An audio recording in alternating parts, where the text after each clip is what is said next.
আসসালামু আলাইকুম ওরহমতুল্লাহি ওবরকাতুহু। সুপ্রিয় দর্শক মণ্ডলী, আজকে আমি আপনাদের সামনে উপস্থিত হয়েছি একটি গুরুত্বপূর্ণ বিষয় সম্পর্কে আলোচনা করার জন্য। আমাদের আজকের আলোচনার বিষয় হচ্ছে যাকাত এবং সাদকা।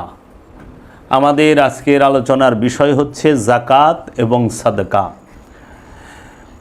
আল্লাহ রাব্বুল আলামিন কুরআনুল মাজিদে যাকাত সম্পর্কে অনেক আয়াত নাজিল করেছেন এবং এই যাকাতের আয়াতগুলো সালাতের সাথে সম্পর্কযুক্ত। যাকাতের বেশিরভাগ আয়াতগুলোই সালাতের সাথে সম্পর্কযুক্ত। যেখানেই সালাতের কথা আছে পাশাপাশি যাকাতের কথাও আছে, এবং যাকাত শব্দটি, সালাত শব্দটি এবং কর্জে হাসানা এই তিনটি শব্দ একত্রিত পাওয়া যায়।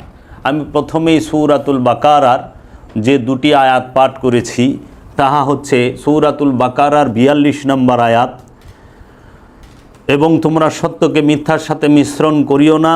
আল্লাহ রাব্বুল আলামিন বলতেছেন ওয়ালা তালবিসু হাক্কা বিল বাতিনি, এবং তোমরা সত্যকে মিথ্যার সাথে মিশ্রণ করিও না এবং সত্যকে তোমরা গোপন করিও না এবং তোমরা জানো।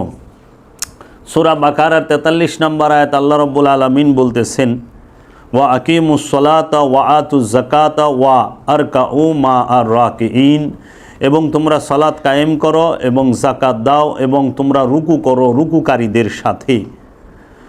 ৪৪ নম্বর আয়াত আল্লাহ রাব্বুল আলামিন বলতেছেন তোমরা কি মানুষদেরকে নির্দেশ দান করো সৎ কাজের এবং তোমরা ভুলিয়া যাও তোমাদের নফসগুলোকে, এবং তোমরা কিতাব তেলাওয়াত করো তবে কি তোমরা বুঝো না। আল্লাহ রাব্বুল আলামিন কুরআনুল মাজিদে বলতেছেন ওয়া আকিমুস সালাত ওয়া আতুজ যাকাতা ওয়া আকরিদুল্লাহা কারদান হাসানা, এবং কায়েম করো সালাত এবং যাকাত দাও এবং কর্জে হাসানা দাও আল্লাহকে সুন্দর কর্জ। আল্লাহ রাব্বুল আলামিন এই আমানুর কাছে, মুসল্লির কাছে আল্লাহ রাব্বুল আলামিন বলেছেন তোমরা সালাত কায়েম করো, যাকাত দাও এবং তোমরা আল্লাহকে উত্তম কর্জ দাও, যাহাকে কোরআনের ভাষায় বলা হয়েছে কর্জে হাসানা। আল্লাহ রাব্বুল আলামিন সূরা মুজাম্মিলের ২০ নম্বর আয়াতে বলছেন ওয়া আকিমুস সালাতা ওয়া আতুজ যাকাতা ওয়া আকরিদুল্লাহা কারদান হাসানা, এবং কায়েম করো সালাত এবং যাকাত দাও এবং কর্জে হাসানা দাও আল্লাহকে সুন্দর কর্জ। সূরা মুজাম্মিল আয়াত নাম্বার ২০। আজকে আমার যে আলোচনা যাকাত সম্পর্কে, আমাদের প্রচলিত সমাজে আমরা শুনতে পাই এই যাকাত সম্পর্কে অনেক আলোচনা। আমরা যখনই যাকাত সম্পর্কে কোনো আলোচনা শুনি, আমরা সর্বপ্রথমই এই যাকাত সম্পর্কে যত লেখালেখি দেখি, সেটা হোক গুগলে, সেটা হোক কিতাবে, সর্বপ্রথম আমরা পাই সাদকার আয়াত। সাদকার আয়াত সূরা তওবার ৬০ নম্বর আয়াত আমরা পাই। এই সূরা তওবার ৬০ নম্বর আয়াতটি হচ্ছে সাদকা সম্পর্কে। কোরআনের ভাষায় সাদকা এবং যাকাত দুটোই আরবি শব্দ, দুটোর দুই বিষয়। এই সাদকা আর যাকাত এক বিষয় নয়। এই সাদকা এবং যাকাত এই দুটোকে আমাদের প্রচলিত সমাজে এক শ্রেণীর অসাধু লোক তাহারা একত্রিত করে ফেলেছে, যাকাত এবং সাদকা। এখন আমাদের এই যাকাত সম্পর্কে জানতে হবে। তাই আমরা আল্লাহ রাব্বুল আলামিন আমরা দেখতে পাই আল্লাহ রাব্বুল আলামিন কোরআনে বলেছেন যে প্রত্যেকটা জিনিসের আল্লাহ রাব্বুল আলামিন বলছেন হুয়াল আউয়ালু ওয়াল আখির ওয়াল জাহির ওয়াল বাতিন, আমি আদি, আমি অনন্ত, আমি প্রথম, আমি শেষ, আমি প্রকাশ, আমি গোপন। প্রতিটি বিষয়ের দুইটা দিক থাকে, একটি জাহেরি মানে বাহিরের দিক, আরেকটি হচ্ছে বাতেনি তথা ভেতরের দিক। একটি আনুষ্ঠানিক, একটি মেজাজি, একটি হাকিকি তথা মূল। আনুষ্ঠানিক দিক থাকে এবং মূল দিক থাকে। প্রতিটা ইবাদতের, প্রতিটা বিষয়ের আনুষ্ঠানিক দিক আছে এবং মূল দিক আছে। যেরকম আনুষ্ঠানিক সালাত হচ্ছে ৫ ওয়াক্ত নামাজ, হাকিকি সালাত হচ্ছে দায়েমি সালাত। এই দায়েমি সালাতের কথা আছে কুরআনুল মাজিদের সূরা মারিজের ২৩ নম্বর আয়াতে। আর 5 ওয়াক্ত নামাজের দলিল সারা কোরআনের এক জায়গায়ও নাই, বিভিন্ন হাদিস শরীফ থেকে দেওয়া, বিভিন্ন হাদিস থেকে দেওয়া হয়।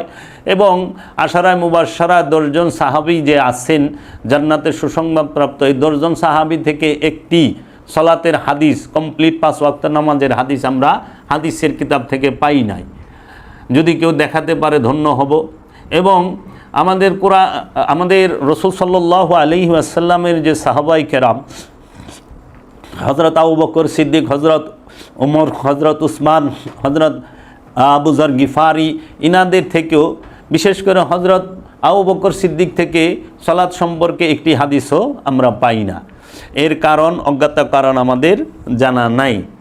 এর জন্য আনুষ্ঠানিক সালাত 5 ওয়াক্ত নামাজ সমাজে প্রতিষ্ঠিত, প্রচলিত করেন।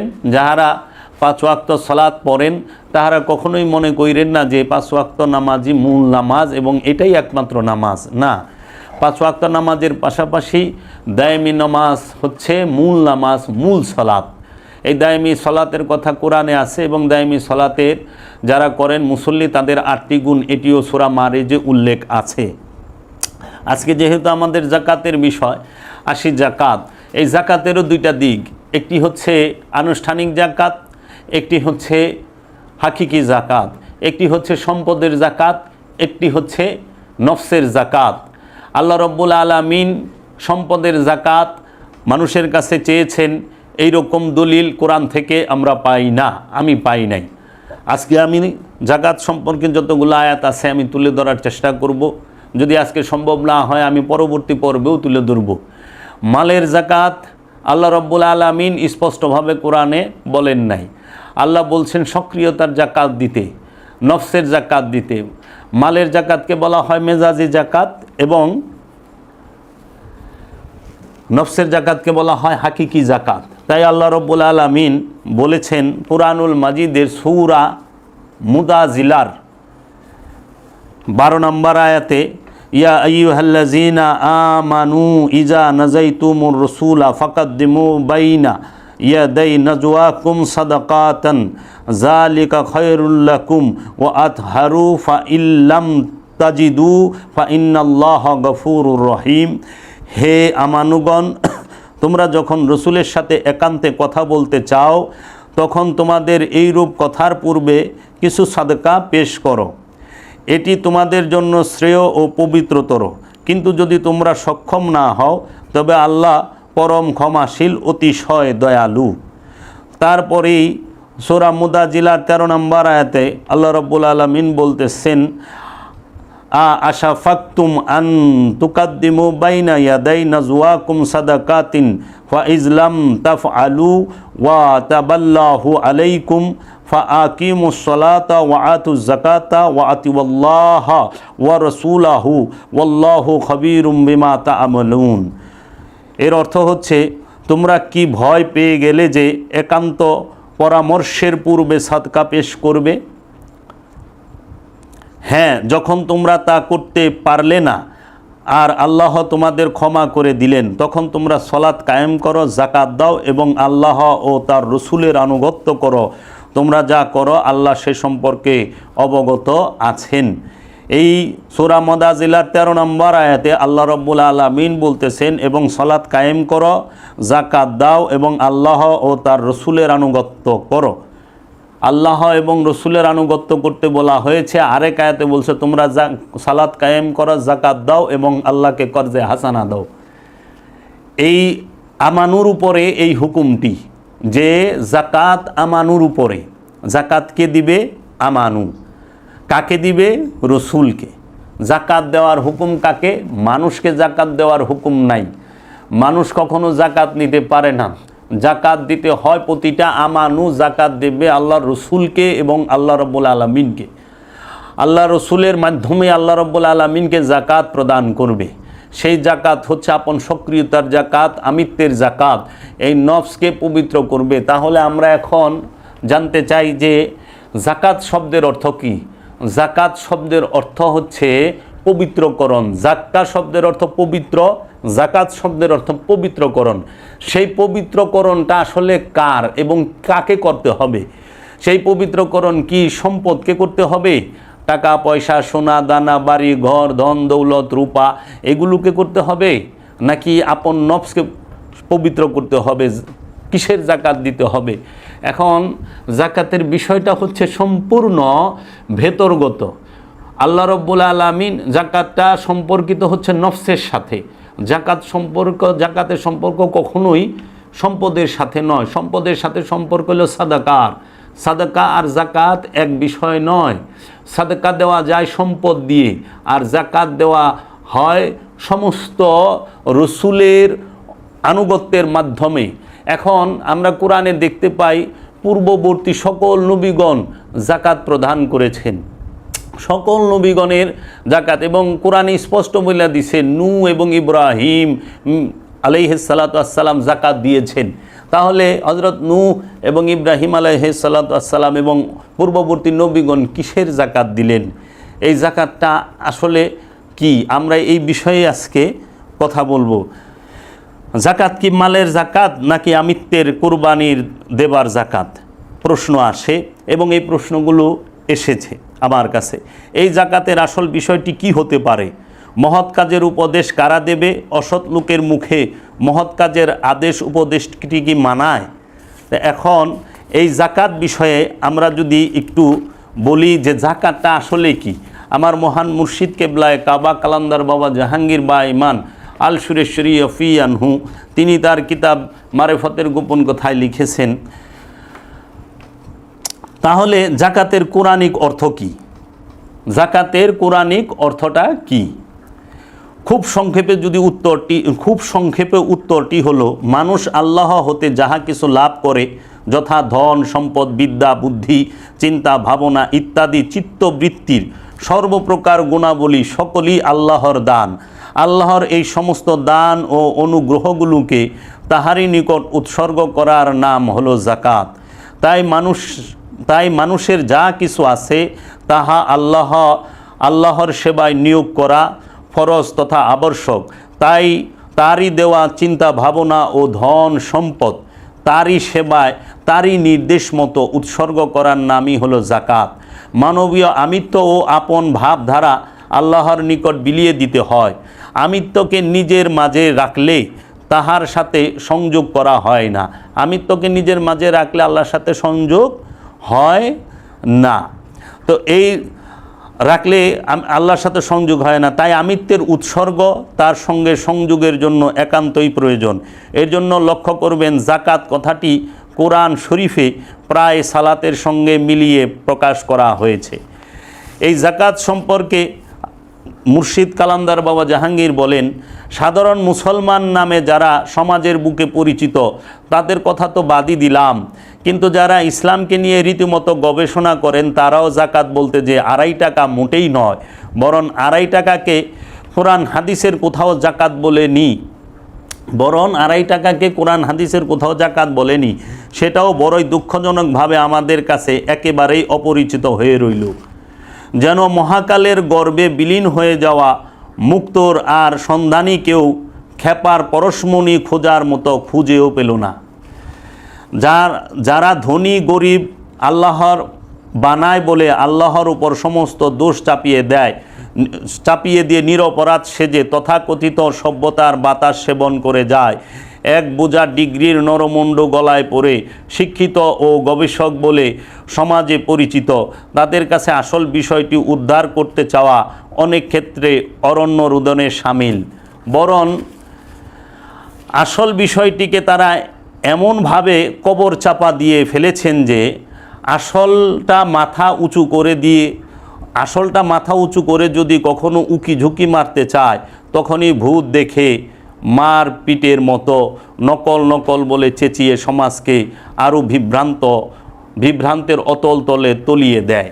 দেখেন, সমাজের মধ্যেই আসল জাকাত কি সেটা প্রচারই নাই।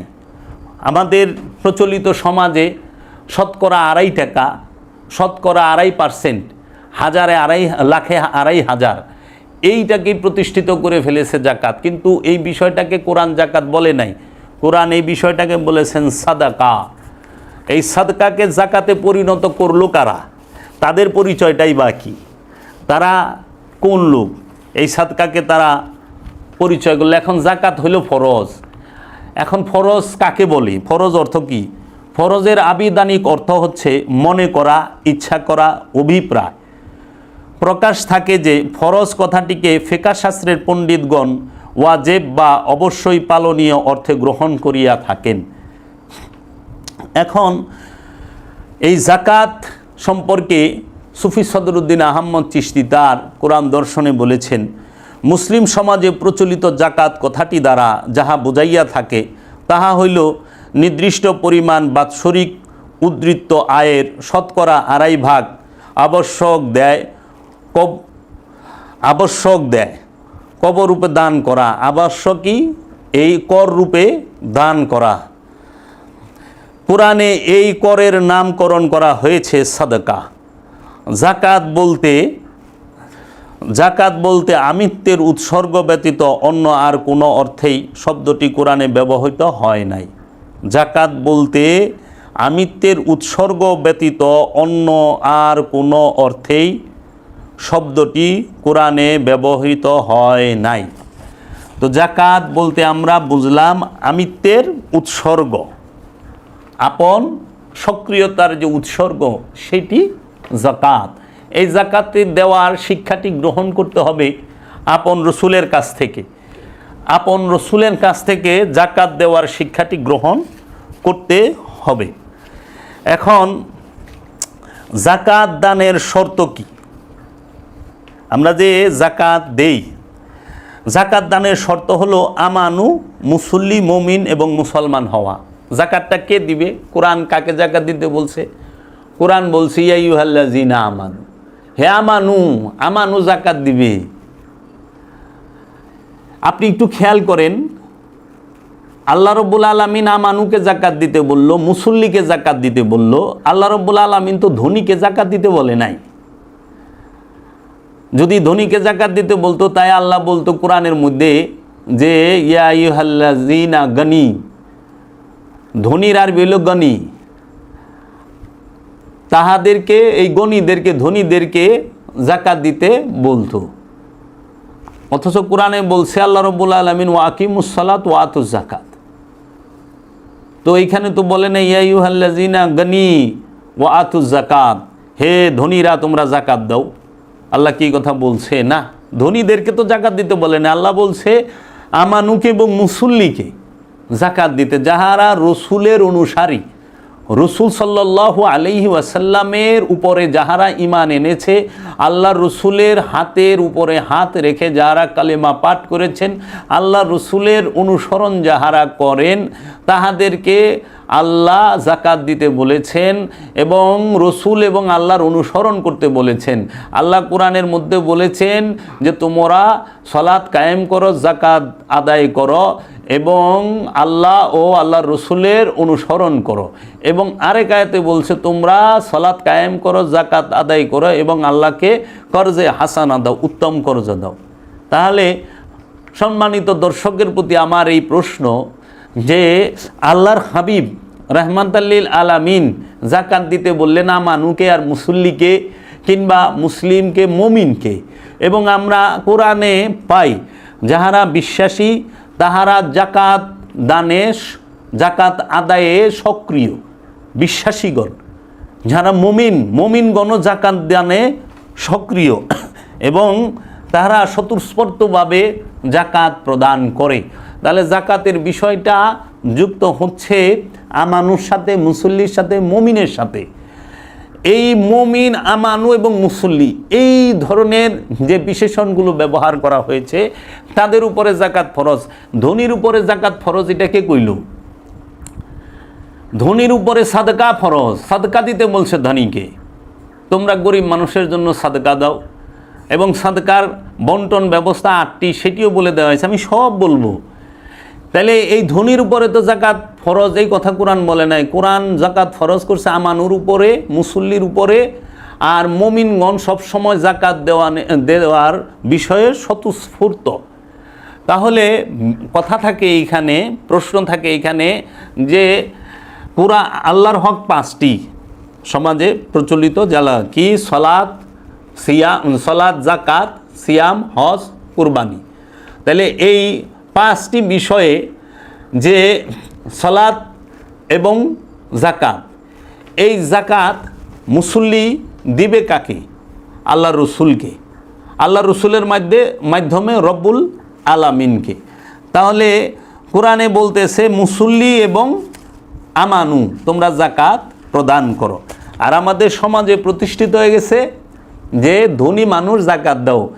এখন এবাদত হচ্ছে সকল এই নামাজ, রোজা, হজ, জাকাত, কুরবানি, সালাত, সিয়াম, জাকাত, কুরবানি, হজ, এই সমস্ত বিষয়গুলো আমানুর উপরে এবং মুসল্লির উপরে, এই দুইটা বিশেষণের উপরে ফরজ করা হয়েছে। এখন কোরআনে তো কোথাও এই ধনীর উপরে জাকাত, ধনীর জন্য হজ, ধনীর জন্য কুরবানি, এটা কই পাইলেন? এটা কই থেকে আইলো? হজ হচ্ছে আমানুর জন্য, কুরবানি হচ্ছে আমানুর জন্য, এবং জাকাতও হচ্ছে আমানুর জন্য। এখানে উল্লেখ করে দেওয়া হয়েছে, এখানে কোনোখানে বলা হয় নাই যে হে মানুষেরা তোমরা সিয়াম পালন করো, ইয়া আইয়ুহাল্লাযিনা আমানু কুতিবা আলাইকুমুস সিয়াম, ইয়া আইয়ুহাল্লাযিনা আমানু হজ, হে আমানু হজ করো। হজ করতে বলতে হয়েছে আমানুকে, সিয়াম করতে বলা হয়েছে আমানুকে, জাকাত দিতে বলা হয়েছে আমানুকে, মুসল্লিকে। এবং মুমিনগণ জাকাত দেন, নবীগণ জাকাত দেন। তাহলে নবীর জাকাত আর মুসল্লির জাকাত তো এক না, রসুলের জাকাত আর মুসল্লির জাকাত এক বিষয় নয়, এটা বুঝতে হবে। এখন আমাদের সমাজে এইটা প্রতিষ্ঠিত কে করলো? যে ধনী ব্যক্তি। তাহলে আমরা দেখতে পাই যে 5টা ইবাদত, নামাজ, রোজা, হজ, জাকাত, কুরবানি, 2টা করতে পারে গরিবে। সেই 2টা কি? নামাজ আর রোজা। 5টা করতে পারে না, কারণ জাকাত দিতে গেলে টাকা লাগে, কুরবানি দিতে গেলে টাকা লাগে, হজ করতে গেলে টাকা লাগে। গরিবের টাকাও নাই, কাজেই এই 3 এবাদত গরিব করা পারবো না। আবার সুন্দর করে দিছে যে এইগুলা আর সওয়াব পাওয়া যাইবেন না করা পারলেও। এখন তো আবার বদলি হজও করে দেখি, কিন্তু বদলি কুরবানিও দেয় না, বদলি নামাজও পড়ে না। দেখবেন বদলি হজ করে, মৃত বাবা মার নামে বদলি হজ করে। কই পাইলেন এই বদলি হজের ফর্মুলা? তাহলে বদলি নামাজ পড়েন, কারণ হজ ফরজ, তো বদলি নামাজ পড়েন। এর জন্য ধনীর উপরে জাকাত ফরজ না, আমানু এবং মুসল্লির উপরে জাকাত ফরজ। আমানু যদি ভিখারিও হয়, ভিক্ষা কইরাও খায়, মানে বিশ্বাসী রসুলের উপরে যার ঈমান আছে, সেই ব্যক্তিটি যদি ভিক্ষা কইরাও খায়, আমানু যিনি, মুসল্লি যিনি, তার উপরও জাকাত ফরজ। সেই জাকাতটি হলো হাকিকি জাকাত, এই আমিত্ব উৎসর্গের জাকাত, আপন সক্রিয়তার উৎসর্গের জাকাত। এই নফসের সাথে যে খান্নাস রূপী শয়তান আছে, আমিত্ব আছে, সেইটাকে উৎসর্গের জাকাত দিতেই হবে। যদি এই আমানুর অর্থ না থাকে, এই আমানু সে রুগীও হয়, এই আমানু সে যদি সম্পদশালী না হয়, তারপরও জাকাত দিতে হবে হাকিকিটা।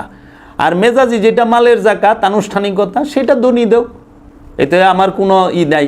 কিন্তু আমি যে বিষয়টা বলতেছি আপনাদেরকে লক্ষ্য করতে হবে সেইটি, যে আমি সব সময় কোরআন দর্শনের মূল বিষয় নিয়ে কথা বলি, হাকিকি বিষয়গুলো নিয়ে কথা বলি। কারণ সমাজের অধিকাংশ মানুষ আনুষ্ঠানিকতাকে যাই না ভালাইছে, জানে, কিন্তু আনুষ্ঠানিকতার ভিতরে যে মূল হাকিকত আছে, মূল সত্য আছে, এই মূল সত্যকে বোঝাই দেওয়ার জন্য যে আনুষ্ঠানিকতা, এই মূল সত্যকে মানুষ ভুলে গেছে। মানুষ অনুষ্ঠানকে এখন মূল মনে করতেছে।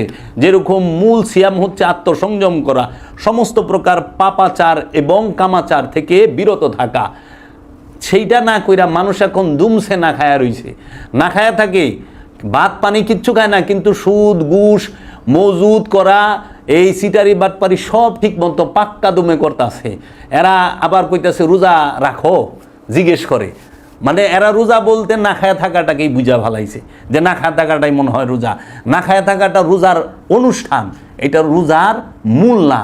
মূল রোজা হইল পাপাচার এবং কামাচার থেকে বিরত থাকা, জেনা থেকে বিরত থাকা, সমস্ত প্রকার অপকর্ম থেকে বিরত থাকা, সমস্ত প্রকার অপকর্ম থেকে বিরত থাকার নাম হাকিকি রোজা। এর জন্য অপকর্ম থেকে বিরত থাকেন, সমস্ত প্রকার কামাচার থেকে বিরত থাকেন, সমাজ সুন্দর হবে, পরিবেশ সুন্দর হবে, পরিবার সুন্দর হবে, এই দেশটা সুন্দর হবে, এই মানুষগুলো সুন্দর হবে। এখন কামাচার পাপাচারে লিপ্ত থাইকে যদি সারাদিন না খায় থাকেন, এই শারীরিক পরিশ্রম ছাড়া আর কিছুই হবে না। এর জন্য এই জাকাত দিতে হবে আমানুকে, প্রত্যেকটা আমানু জাকাত দেবে। আর সম্পদের জাকাত ধনী দিব। আল্লাহ সার্বজনীন, আল্লাহর বাণী সার্বজনীন, রসুল সার্বজনীন, এই আল্লাহর বাণী সার্বজনীন, এই রসুল সার্বজনীন, আল্লাহর হুকুমও সার্বজনীন, আমানুর প্রতিটা আমানুর উপরে সার্বজনীন হুকুম। আর এইটাকে দলে দলে বিভক্ত কে করলো?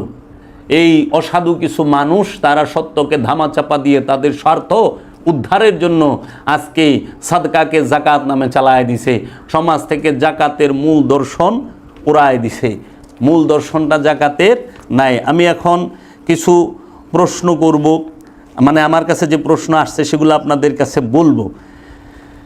যেরকম কুরআনুল মাজিদে যে আল্লাহ রাব্বুল আলামিন সূরা মারে যে বলছেন মুসল্লিগণ ধন সম্পদ জমা করে না, আর মুসলমান ব্যক্তি মালিকানায় কোনো সহায় সম্পত্তি থাকে না।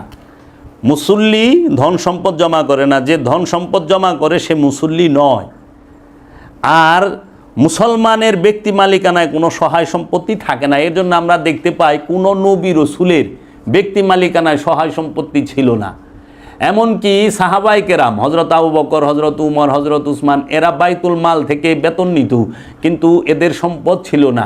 বাইতুল মালকে নিজের মাল করছে মুআবিয়া বাইতুল মালের সম্পত্তিকে নিজের সম্পত্তি করছে। তাই দেখেন রসুল কোনো সম্পত্তি দেওয়া যায় নাই। এটা রসুলের কন্যারে আবু বকর সিদ্দিক বইলা দিছে বাগে ফিগাত নিয়ে। একটু হাদিস খুলে দেখেন বাগে ফিগাতের, কোরআন থেকে, এই হাদিসের কিতাব থেকে, বুখারী শরীফ থেকে। তাহলে যদি রসুল সম্পদ জমা না করে, রসুলের সাহাবারা সম্পদ জমা না করে, রসুলের আওলাদরা সম্পদ জমা না করে, জগতে কোনো কামেল আল্লাহর ওলিরা সম্পদ জমা করে নাই, তাহলে তাদের অনুসারী মুসলমান হয়ে আমরা কিভাবে সম্পদের পাহাড় করি? এর জন্য ব্যক্তির হাতে সম্পদ থাকতে পারবে না, তার যতটুকু প্রয়োজন সে দিবে। সম্পদ থাকবে রাষ্ট্রের কাছে সম্পদ থাকলে মানবের কল্যাণ হবে। আর ব্যক্তির কাছে সম্পদ থাকলে ব্যক্তি রাষ্ট্রকে কবজা করার চেষ্টা করব এবং ব্যক্তির সমস্ত অপকর্মের জন্ম দিব। এর জন্য ইসলাম এত সুন্দর, ইসলাম স্পষ্ট বলে দিচ্ছে সম্পদ জমা করা হারাম। আপনারা সূরা হুমাজা পড়বেন, সূরা মাউন পড়বেন এবং আপনারা সূরা মারিস পড়বেন, এবং আরও আছে, আমি আয়াতের দলিল সহ দিব। সম্পদ সম্পর্কে আমি কথা বলবো যে তোমরা যদি সোনা রূপা এগুলো জমা করো, এগুলো গালায়া একদম আল্লাহ জাগা মতন ডাইলে দিব, কুয়ে দিছে। আসতেছি সামনে সম্পদ সম্পর্কে বলার জন্য। এখন সম্পদ জমা করার উৎসাহ আমাদেরকে দান করেন। তাই আমরা দেখতে পাই যে কিছু প্রশ্ন জাগে এই জাকাত সম্পর্কে। জাকাতের কোরআনিক অর্থ আমি বলেছি। এখন একটি প্রশ্ন আছে, সেটি হলো প্রত্যেক নবী যদি জাকাত দিয়ে থাকেন এবং জাকাতের অর্থ যদি মাল ও 2.5 টাকা হয়, তবে প্রথম মানব হজরত আদম আলাইহিস সালাতু ওয়াস সালাম কাকে জাকাত দিলেন? বিবেকে আর ফাঁকি না দিয়ে এই প্রশ্নটির উত্তর দেবেন কি? কারণ কোরআনে বলা হয়েছে নবীগণ জাকাত দিয়েছেন, কোরআনে এটার স্পষ্ট দলিল আছে। এখন প্রত্যেক নবী যদি জাকাত দিয়ে থাকেন এবং জাকাতের অর্থ যদি মাল ও 2.5 টাকা হয়, তবে প্রথম মানব হজরত আদম আলাইহিস সালাম কাকে জাকাত দিলেন? বিবেকে আর ফাঁকি না দিয়ে এই প্রশ্নটির উত্তর দিবেন। দ্বিতীয়, বিশ্বাসী হবার যে সংজ্ঞা কোরআন দিয়েছেন তার মধ্যে এটিও একটি প্রধান শর্ত যে বিশ্বাসী জাকাত দেবার জন্য সবসময় নিজেকে নিমজ্জিত রাখে। বিশ্বাসী হবার যে সংজ্ঞা কোরআন দিয়েছেন তার মধ্যে এটিও একটি প্রধান শর্ত যে বিশ্বাসী জাকাত দেবার জন্য সব সময় নিজেকে নিমজ্জিত রাখে। যদি জাকাত বলতে ট্যাক্স বোঝায়, তাহলে ধরে নিলাম একটি গরিব মানুষের সেই গুণটি সম্পূর্ণ অভাব আছে, এবং যেহেতু জাকাত প্রদান করাটা বিশ্বাসী বলে গণ্য হবার জন্য একটি অন্যতম প্রধান শর্ত, সেই হেতু সে বিশ্বাসী হবার শর্ত হতে কি বঞ্চিত হয়ে পড়ছে না? তারপরে প্রশ্ন, যদি জাকাত বলতে গরিবের জন্য খাজনা বলে ধরে নেই, তাহলে কোরআনের একই কথাকে বারবার বলার মাঝে কি অবৈজ্ঞানিকতার অথবা গরমিলের পরিচয় মিলে না?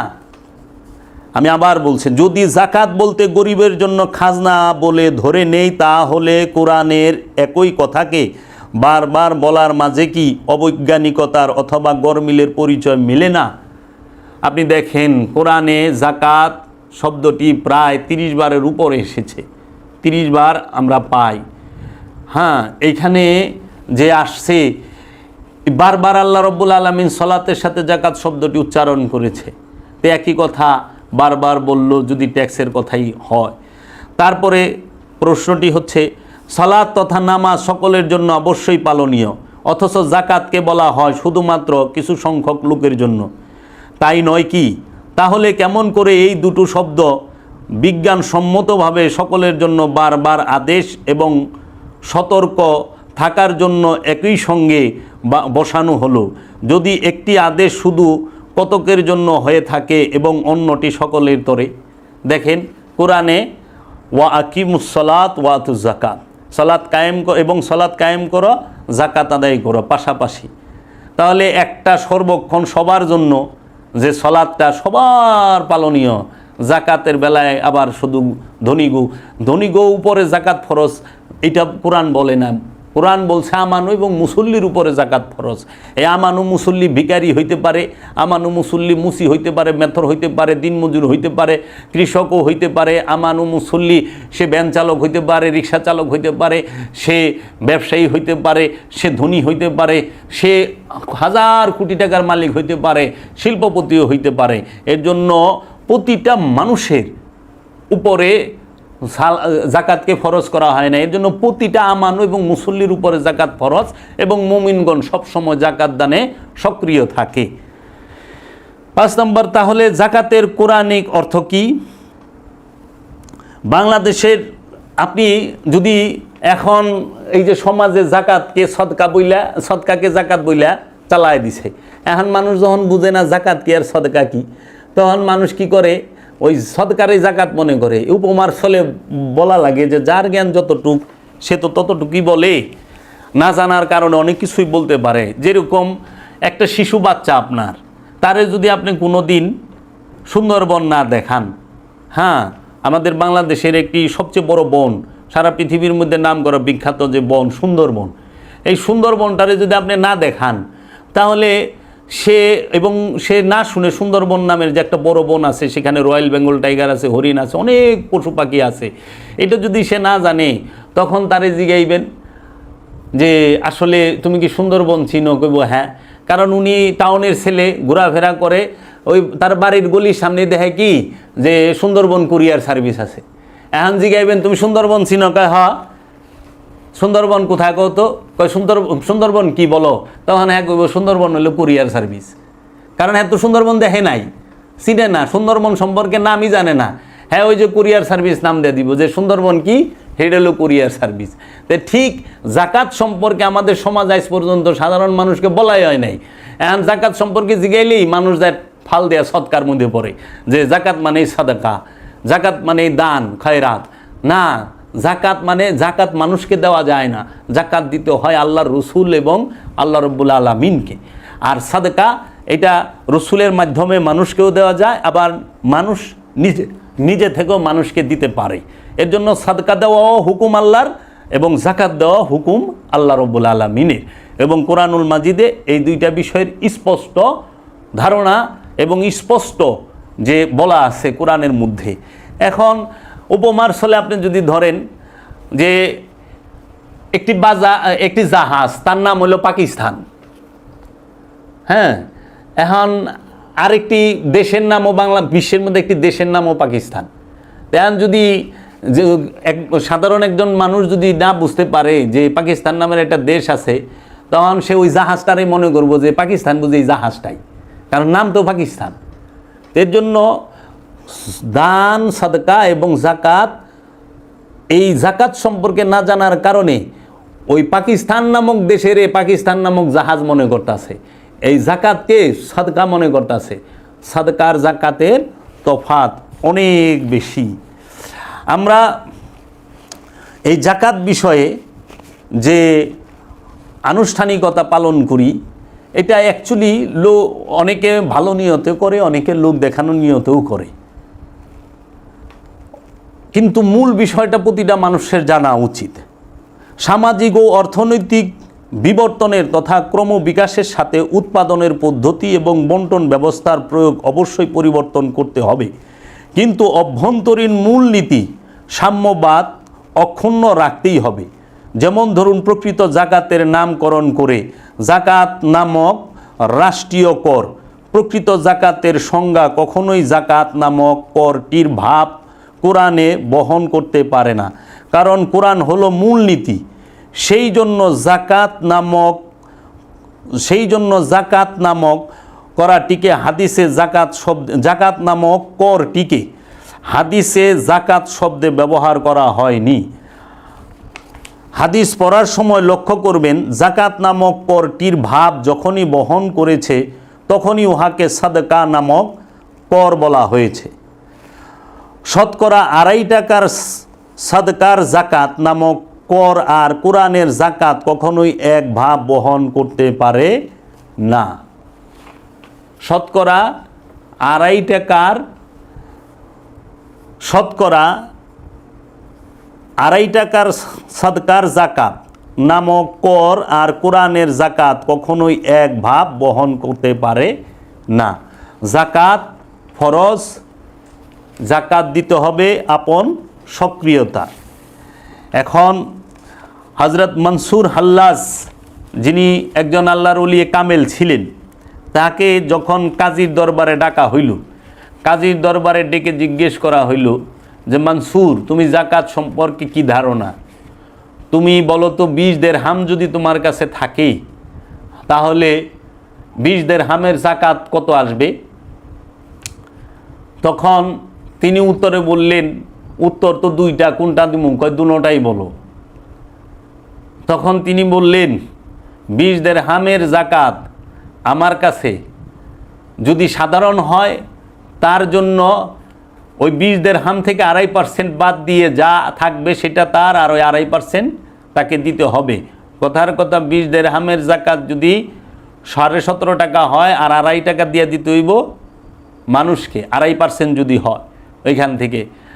আর সুফির কাছে যে রবের চাওয়া জাকাত, সুফি দর্শনের যে জাকাত, মনসুর হাল্লাজ বলছিলেন যে আমার কাছে যদি 20 দিরহাম থাকে তাহলে আমার উপরে জাকাত ফরজ হয়ে গেছে 20.5 দিরহাম। তখন কাজী শুনে অবাক হয়ে গেছে, এটা আবার কীভাবে 20 দিরহামের জাকাত 20.5 দিরহাম হয় কেমনে? তখন বলছিল যে 20 দিরহাম আমার কাছে রাখছি, জমা করছি, এটা কখনোই জমা করা যাবে না, তার জন্য আধা দিরহাম ফাইন হয়েছে, জরিমানা হয়েছে, এর জন্য 20.5 দিরহাম দিতে হবে।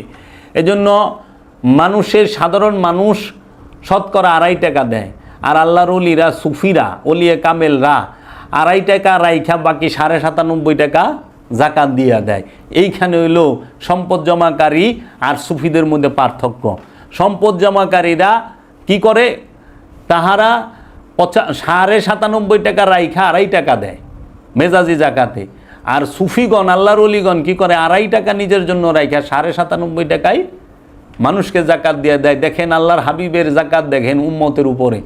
আল্লাহর হাবিব মা খাদিজাতুল কুবরার সমস্ত সহায় সম্পদ এবং নিজে যুদ্ধে 27টা যুদ্ধের জয়লাভ করা, 5টা যুদ্ধের 5টা রাজার সম্পদ, 5টা রাজত্বের সম্পদ, গনিমতের মাল সহ, এবং হযরত আবু বকর সিদ্দিকের দান করা সমস্ত সম্পদ, এবং হযরত উমরের দেওয়া অর্ধেক, এবং হযরত উসমানের দেওয়া 4 ভাগের 1 ভাগ, হযরত আব্দুর রহমান ইবনে আউফের দেওয়া সম্পত্তি, সমস্ত কিছু উৎসর্গ লুটায়া সে আল্লাহর রাহে ফি সাবিলিল্লাহ লুটায়া দিছে, আমাদেরকে শিক্ষা দিয়া গেছে জাকাত এইভাবে দিতে হয়। আর আজকে আমরা সেই আল্লাহর হাবিবের কথা বইলা, সেই আল্লাহর হাবিবের দেওয়া কোরআনকে পাঠ কইরা, সেই আল্লাহর হাবিবের দেওয়া জাকাত, সেই আল্লাহর হাবিবের দেওয়া হাদিসকে পাঠ কইরা আমরা জাকাতের সম্পদ অনেক জায়গায় দেখি মানুষ আত্মসাৎ করে, জাকাতের টাকা আত্মসাৎ করে। হ্যাঁ, এই জাকাত কি করে? এই আল্লাহর হাবিবের কোরআন এবং হাদিস পইরা এখন এই মৌলবী মুন্সিরা, মাওলানা সাহেবরা অনেক সময়, সবাই না, কিছু মানুষ তারা সম্পদশালী হয়, তারা ওয়াজ করে যে আবু বকর সিদ্দিক রসুলের জন্য সব দিয়ে দিছেন। তা আমরা কি করলাম? আমাদের তো সব দেওয়া উচিত রসুলের জন্য, রসুলের দিনের জন্য, কারণ সাহাবায়ে কেরাম সম্পদ জমা করে নাই। আমাদের সমাজে ইদানিং বলতে শুনি যে রসুল যা করেন নাই তা করা যাবে না, সাহাবায়ে কেরাম যা করেন নাই তাহা করা যাবে না, আলে রসুল যা করেন নাই তা করা যাবে না। তা আমিও তো এটা আরও যুক্ত করে বলি, রসুল যা করেন নাই তা করা যাবে না, সাহাবায়ে কেরাম যা করেন নাই তা করা যাবে না, এবং আওলাদে রসুল যা করেন নাই তা করা যাইব না, এবং ওলি আল্লাহরা যা করেন নাই তা করা যাইব না। এই রসুল এবং সাহাবা এবং আলে রসুল, রসুল আলে রসুল এবং সাহাবায়ে কেরাম এবং ওলি আল্লাহরা কেউ ওই সম্পদ জমা করে নাই। তাইলে সম্পদ জমাই যে এনে করে নাই, এই জায়গায় আমরা আল্লাহ রসুলের অনুসারী হইয়া আল্লাহর প্রেমিক হইয়া সম্পদ জমা কেমনে করি? আমরা কি মুখে মুখে আল্লাহ মানি? এখন তো দেখি মুখে মুখে কোরআন মানি, মুখে মুখে আল্লাহ মানি, সত্য কথা কইলে তো দেশে থাকাই মুশকিল হয়ে যায়। হ্যাঁ, আল্লাহর রসুল আমাদের শিক্ষা দিলেন কি, আর আমরা বাস্তবে করতাছি কি? রসুল শিক্ষা দিলেন তোমাদের নিজের সম্পদকে কি করো, বাইতুল মালে আনো, এইখান থেকে নিয়ে তোমরা চলো, বাইতুল মাল থেকে যার যতটুকু প্রয়োজন। আর মবিয়া বাইতুল মালরে নিজের মাল কইরা বয়ে রইল, মবিয়া খেলাফত চাপা দিয়া রাজত্ব শুরু করলো, দর্শনী সেজদা দিল। তাহলে অনেক কিছু আছে, এই মবিয়ার দর্শনটাই চালু হইল। তাই আমরা দেখতে পাই সম্পদের উপরে জাকাত এইটা চালু করছে আবু বকর সিদ্দিক রাদিয়াল্লাহু তাআলা আনহু, আর নফসের উপরে জাকাত, আমানু এবং মুসল্লির উপরে জাকাত চালু করছে স্বয়ং আল্লাহ রব্বুল আলামিন এবং আল্লাহর হাবিব মুহাম্মদ সাল্লাল্লাহু আলাইহি ওয়াসাল্লাম। হযরত আবু বকর সিদ্দিক যে জাকাতের সিস্টেমটা চালু করছে সেটা হলো ইনকাম ট্যাক্স, সম্পদের উপরে কর। এখন আমাদের দেশে এটা নিয়ে অনেক আলোচনা আছে, আমরা একটা জিনিস কিনলে এই ফতুয়া কিনছে এটার ভ্যাট দেওয়া লাগছে, তা আমরা সরকারও ভ্যাট দিয়ে আইলাম। সারা বছর ভরা ফকির মিসকিন রে বাসে, লঞ্চে, ট্রেনে, রাস্তায় ঘাটে, বাড়িতে সব জায়গায় আমরা দান খয়রাতও করতেছি, আবার বছর শেষে একটা বিশাল সম্পদও আমাদের থেকে নিতে আসে। যাক, যদি সেটা মানুষের কল্যাণে হয় ভালো, কিন্তু তাই বলে কি সৎকারে জাকাত বলে চালাই দেওয়া হবে? এটা হইতে পারে না। এর জন্য আমরা যেন আল্লাহর হাবিবকে অনুসরণ করি। এখন এই বিষয়ে তাহারা কিছুই বলে না, কারণ এই বিষয়ে তাদের স্বার্থ আছে। হাকিকি জাকাতের কথা কেন বলা হয় না? কারণ হাকিকি জাকাতে মাল নাই, টাকা নাই, এর লেগে হাকিকি বিষয় কেউ কয় না।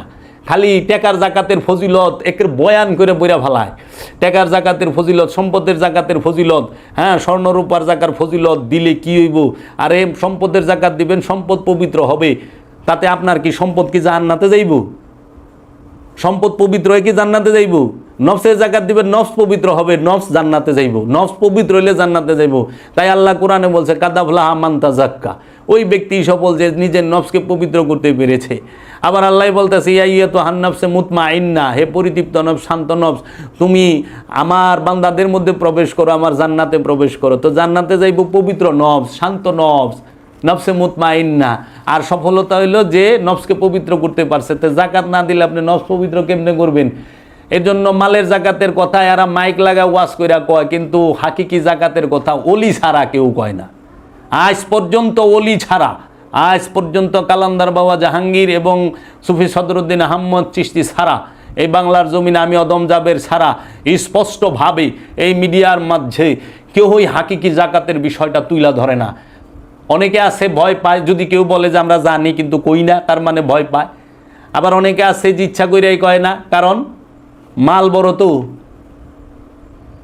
হাকিকি কুরবানির কথাটা কেউ কয় না। দেখেন, হাকিকি সিয়ামের কথাটা বলে না, খালি মেজাজিটার কথা কয়। দুরুদ শরীফ ফরজ, দুরুদ শরীফের কথার দলিল কোরআনে আছে, এইটা লয়ে কেউর মাথা ব্যথা নাই। কিন্তু তারাবির কথা কোরআন এবং হাদিসে, এই মৌলবী সাহেবরাই বলতেছে কোরআনে তো নাই, হাদিসেও যেটা আছে ওইটাও বলে জয়ীফ, কিন্তু সেইটা লয়ে টানাটানি কেন? এইখানে একটু স্বার্থ আছে, মাল পানি আইব। তো স্বার্থ লইয়া তো সত্যরে ঢাকুন যায় না। স্বার্থের জন্য আপনারা সত্যকে ডাকবেন, সত্যকে। এর জন্য আমি প্রথমেই কোরআনের আয়াত পড়ছি সূরা বাকারায়, যে তোমরা সত্যকে মিথ্যার সাথে মিশ্রণ করিও না এবং সত্যকে গোপন করিও না। দেখেন, মানুষ যে এই আমানুরা, এই মানুষ যে সত্যকে গোপন করে এবং সত্য মিথ্যা মিশ্রণ করে, এইটার দলিল আল্লাহ কোরআনে দিয়া থুইছে। তো কাজেই জাকাত বিষয়টা আমাদের বুঝতে হবে, আপন সক্রিয়তার জাকাত দিতে হবে। কোরআনে আল্লাহ বলতেছেন আল্লাযিনা হুম লিযাকাতে ফাইলুন, অর্থাৎ তাহারা বিশ্বাসীরা সদা সর্বদা জাকাতের জন্য কর্মতৎপর থাকে। আল্লাহ বলতেছেন কোরআনের আয়াত, আল্লাযিনা হুম লিয-যাকাতি ফাইলুন, তাহারা যারা বিশ্বাসী সদা সর্বদা জাকাতের জন্য কর্মতৎপর থাকে মুমিনগণেরা। এজন্য সদা সর্বদা জাকাতের কথা বলছে, সর্বদা জাকাত, আল্লাহর রাহে সমস্ত কিছু উৎসর্গ করা। সালাত শব্দের যত রকমেরই, এই দেখেন সালাত এবং জাকাত যে কানেক্টেড, জাকাত মানে হচ্ছে কি আমিত্বের উৎসর্গ, আর সালাত মানে কি রবের সাথে এবং রসুলের সাথে সংযোগ যোগাযোগ প্রচেষ্টা, টু কানেক্ট। যেই পর্যন্ত আপনি জাকাত না দিতে পারবেন ওই পর্যন্ত রবের সাথে এবং রসুলের সাথে যোগাযোগ প্রতিষ্ঠিত হবে না, টু সালাত প্রতিষ্ঠিত হবে না সর্বক্ষণ। দেখেন তাইলে সালাতের সাথে যে জাকাত ওতপ্রোতভাবে জড়িত, একটু শোনেন। সালাত শব্দের যত রকমের অর্থই করা হোক না কেন, আসলে সালাতের অর্থ হলো আল্লাহর সঙ্গে সংযোগ প্রচেষ্টা। আল্লাহর সঙ্গে সংযোগ করতে গেলেই মানবীয় আমিত্বের বিসর্জন প্রয়োজন হয়। আল্লাহর সাথে সংযোগ প্রচেষ্টা করতে গেলেই, আল্লাহর সাথে সংযোগ করতে গেলে, রসুলের সাথে সংযোগ করতে গেলেই মানবীয় আমিত্বের বিসর্জন দিতে হবে তথা জাকাত আদায় করতে হবে। এর জন্য সালাতের সাথে জাকাত ওতপ্রোতভাবে জড়িত। এই মানবীয় আমিত্বের বিসর্জন যে পর্যন্ত মানুষ না দিতে পারবে ওই পর্যন্ত আল্লাহর সাথে এবং রসুলের সাথে সংযোগ যোগাযোগ হবে না, শুধু অনুষ্ঠানই পালন হবে। এর জন্য আমরা অনুষ্ঠান পালন করি কিন্তু আমাদের স্বভাবের পরিবর্তন হয় না। আমরা প্রচুর অনুষ্ঠান পালন করতেছি কিন্তু আমাদের স্বভাবের রুচির পরিবর্তন হচ্ছে না। কিন্তু ইবাদত করলে, আল্লাহর ইবাদত যেই করব, সঙ্গে সঙ্গে তার স্বভাবের পরিবর্তন এবং রুচির পরিবর্তন ডেফিনেটলি আসবে, অবশ্যই আসবে। কারণ এটা আল্লাহ গ্যারান্টি দেয়া থইছে, যে সালাত করবে, জাকাত করবে, কুরবানি দিবে, হজ করবে, তার স্বভাবের পরিবর্তন আসবেই। একজন হাজি তো কখনো অন্যের হক মাইরা খাইতে পারে না, ভাই বোনের সম্পদ আত্মসাৎ করতে পারে না। কারণ হাজি মানে কি, আল্লাহর দিদার পাইছে, যে আল্লাহর ঘরে যায় আল্লাহরে দিয়ে খাইছে, হ্যাঁ হইল হাজি। যে শয়তানরে পাথর মাইরা খেদাই দিয়েছি, যে আমিত্ব কুরবানি করে আইছে, পশু কুরবানি করে না, আমিত্বরে কুরবানি করে আইছে, যে সমস্ত মাথার চুল মানে মাথার কুবুদ্ধি সব চাইছে ভালাই দিয়েছে, মাথার চুল ভালায় না হাজিরা। তা আমি দেখো শয়তান রে আরাফার ময়দানে বইছে, বইয়া সেইখানে কি হইছে, শুদ্ধ এবং পবিত্রতা হাসিল করছে। কইরা মিনায় যাইয়া পাথর মাইরা শয়তান রে খেদাই দিয়েছে, শয়তান রে খেদাই দিয়ে যাইয়া কুরবানি করছে, মানে শয়তান খেদাইছে মানে কুরবানি করে পশু শেষ, নিজের অন্তরের মধ্যে হিংস্র দানবীয় পশুগুলো শেষ। তারপরে মাথা নেড়া করে, নেড়া কইরা তারপরে দেশে আয়া অন্যের হক মাইরা খায়, আমার আপন চাচায় ভাই বোনের হক মাইরা খাইছে, বৈনগ সম্পত্তি লেখা নিছে। এইরকম আপন চাচা আপনাকে বাড়ি ঘরে আপন মামু আছে, হ্যাঁ পাড়া প্রতিবাসী আছে, হজ করে আইছে কিন্তু সম্পত্তি মাইরা খায় ফেলেছে। মানে আল্লাহরে দেখার পরে, আল্লাহর ঘর দেখে আসার পরে সে অন্যের হক মাইরা খায়। তাহলে বুঝছেন হজ করে তার স্বভাবটা কি পরিবর্তন হয়েছে। অথচ কি বলে হাদিসে এবং যে হজ করলে সে নবজাতক শিশুর মতো হয়ে জায়গা। নবজাতক শিশু কি কেউর হক মাইরা খায়, কেউ সম্পদ মাইরা খায়, খাওয়ানে ভেজাল মিলায়, সম্পদ মজুদ করে, এই কৃত্রিম সংকট তৈরি করে জিনিসপত্রের দাম বাড়ায়, তারা মজুদকারী হয় না। নবজাতক শিশু তো একদম নিষ্পাপ মাসুম। এখন এই হাজি নামের নবজাতক শিশুগুলা এরা দেশে আইসা যত প্রকার পাইজামি আছে সব করে, সব হাজি না, অধিকাংশ হাজি, শতকরা 80-90%। এরকম ভালো হাজি 2-4 জন পাওয়া যায়, সবাইরে খারাপ ঢালোভাবে বলা যাবে না। এই কিন্তু আমাকে আপন চাচারা আছে, অনেক আপন চাচা আছে এরকম, যে রাস্তা বন্ধ করে থইব, হজ করে আইছে 22 বার, পুরা মাসুম শিশু হয়ে গেছে গা, খালি একবারে শিশু নাকি, গর্বের নবজাতকের মতো। কি কইবেন, হজ করার পরে স্বভাবের পরিবর্তন হয় নাই, সালাত করার পরে স্বভাবের পরিবর্তন হয় নাই, জাকাত দেবার পরে স্বভাবের পরিবর্তন হয় নাই, প্রতি বছর কুরবানি করে, গরুটারে ঠিকই জবা করে, কিন্তু মনে যে হিংস্র গরুটা আছে, হিংস্র ভাগটা আছে, সেটাতে জব করা পারে না। তাই কাজী নজরুল কইছে, মনের পশুকে করো জবাই, পশুরা বাঁচে বাঁচে সবাই। প্রতিটা মানুষ যদি মনের পশুটারে জব করতে পারতো আগে, তারপরে মনের পশু জবা করলে কল্যাণ হইতো, সমাজটা শান্তিতে হইতো। এই আত্মসাৎ থাকতো না, এই জুলুম অত্যাচার থাকতো না, খাবারের মধ্যে ভেজাল, প্রতিটা খাবারের মধ্যে বিষ মিশাইয়া মানুষের খাওয়ায়, মানুষ রোগে সুগে ভুগতাছে, মানুষের কিডনি খারাপ হয়ে যায়, লিভার খারাপ হয়ে যায়, লাংস খারাপ হয়ে যায়, মানুষের এই রোগের শেষ নাই। এর কারণ কি? কারণ আমরা অধিকাংশ খাওয়ানোর মধ্যে বিষ নিজের ভিতরে যাই না শুনে দিতেছি। যে মাছ বিক্রি করে হ্যাঁ মাছে বিষ মিলায়, যে দুধ বিক্রি করে হ্যাঁ দুধে মিলায়। অনেক হ্যাঁ তো দুধ খায় না কিন্তু মাছ খায়, মাছ আলায় কয় রাখ, তোরে মাছ খাওয়াই ছেড়ে দেয়, আর দুধ আলায় কয় তুই তো মাছ খাবি না, তোর দুধ খাওয়াই। অনেক দুধ আলা মাছ আলায় দুইটা খাইব না, ফল আর জানে যে ফল কামু, ফল আলায় বিষ মাইরা থেকে দেয়। অনেক ফল আলা ফল খা, মানে একে অপরে বিষ খাওয়ানোর মধ্যে প্রতিযোগিতায় নেমে গেছি। এই ফরমালিন নামক বিষ। সমাজ সুন্দর হবে কবে? এই সমাজে সুশিক্ষা প্রতিষ্ঠিত হবে কবে? এর জন্য অবশ্যই সিয়াম স্বভাবের পরিবর্তন করবে। আপনি একটু খেয়াল করেন, আল্লাহ কি সোনা রূপার অলংকার মানুষের, আল্লাহ কি সোনা রূপার অলংকার মানুষের দিয়া দিছে যে তাহার জাকাত আল্লাহ চাইব? আল্লাহ তো সোনা রূপার অলংকার মানুষের দিয়া দেয় না, আল্লাহ আমিত্ব দিয়া দিছে। আল্লাহ মানুষকে ইচ্ছাকৃতভাবে মানুষের অন্তরের মধ্যে, কলবের মধ্যে আমিত্ব নামক এই জিনিসটারে দিয়া দিছে আল্লাহ পরীক্ষা করার জন্য, যে তুমি কি আমাকে ভালোবাসো না এই আমিত্বের মায়া জালে পইরা এই দুনিয়া নামক এই সমস্ত কিছুকে ভালোবাসো। আল্লাহ পরীক্ষা করার জন্য। আল্লাহ যদি স্বর্ণ গয়না দিয়া দিত আইতের সময়, তাইলে পরে আল্লাহ স্বর্ণ গয়নার জাকাতই চাইতো। এই স্বর্ণ গয়নার জাকাত চায় রাষ্ট্র, আর আমিত্বের জাকাত চায় আল্লাহ এবং আল্লাহর রসুল। এর জন্য আল্লাহ আর আল্লাহর রসুলকে আমিত্বের জাকাত দিবা, আর সম্পদের জাকাত রাষ্ট্রে এবং রাষ্ট্রের মানুষগুলাকে দিও, কাজে দিব।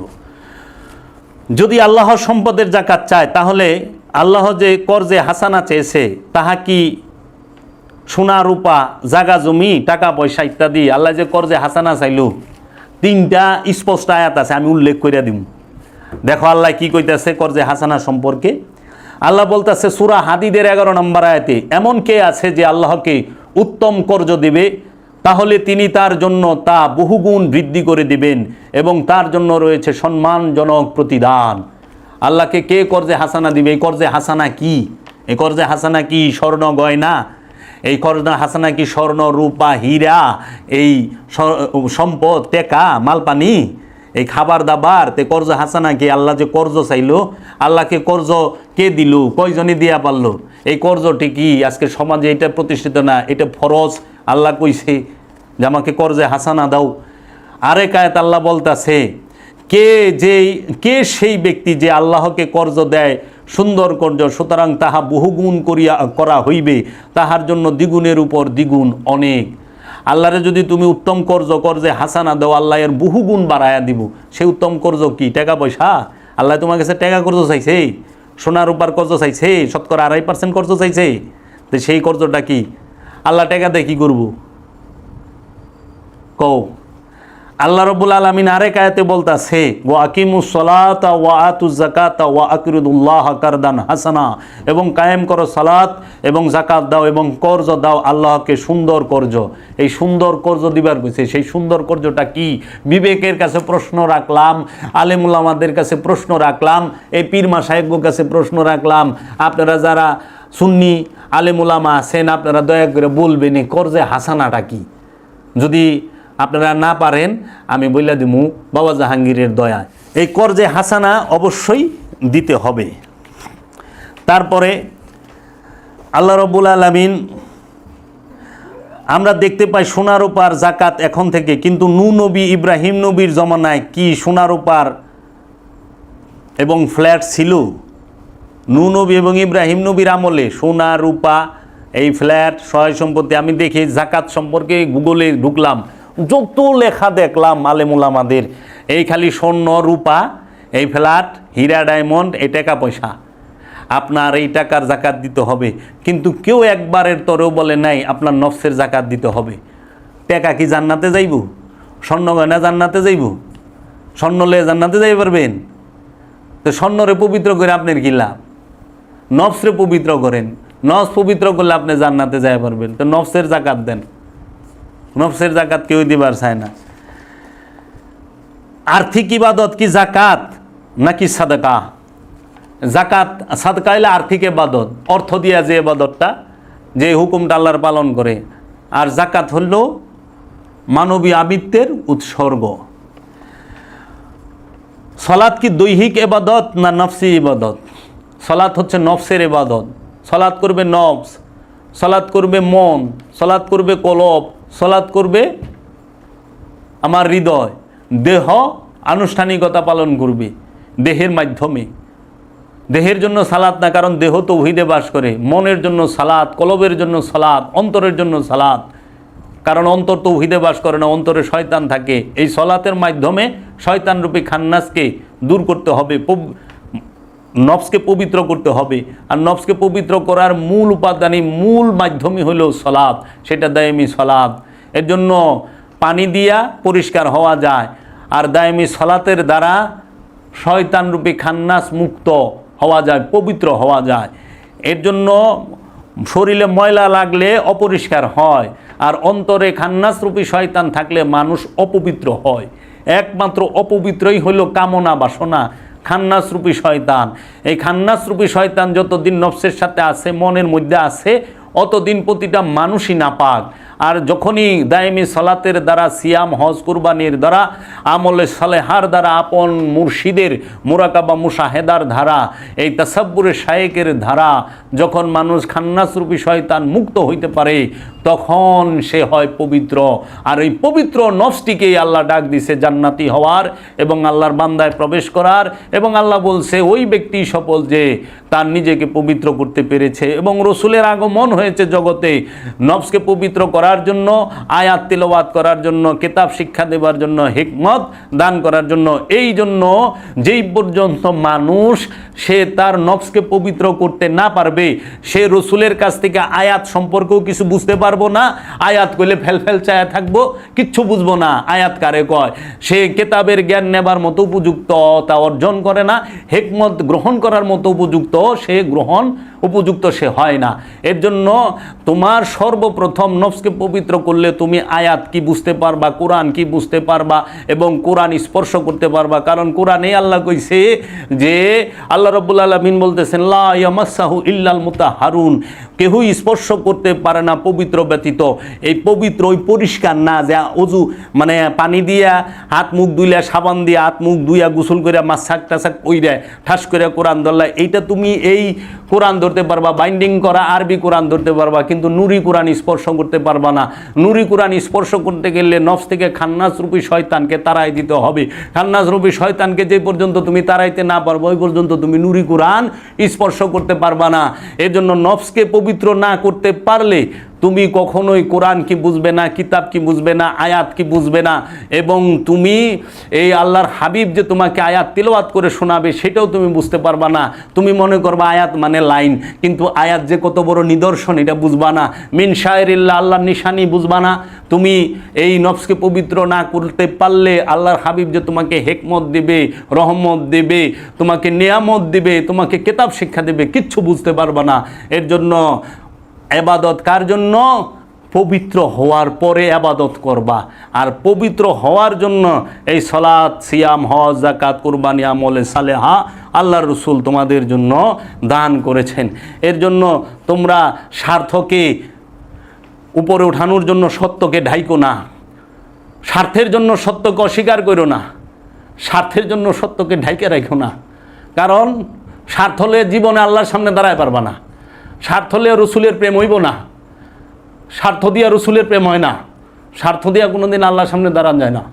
আল্লাহর সামনে যদি দাঁড়াইতে হয়, সত্য নিয়ে দাঁড়াইতে হবে, সত্য হইয়া দাঁড়াইতে হবে, সত্য বইলা দাঁড়াইতে হবে। আল্লাহ সত্যবাদীর সাথে থাকে। আল্লাহ সত্য যে বলে সলেহীন, আল্লাহ মুত্তাকি মুহসিনিনের সাথে থাকে।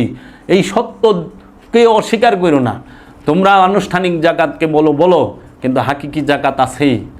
আজ না বুঝতে পারো, কোনো দুঃখ নাই, কিন্তু একদিন না একদিন এই মানব জাতি, এই মানব সমাজ বুঝবে যে আসলে আমিত্বের এই উৎসর্গটাই হলো মূল জাকাত।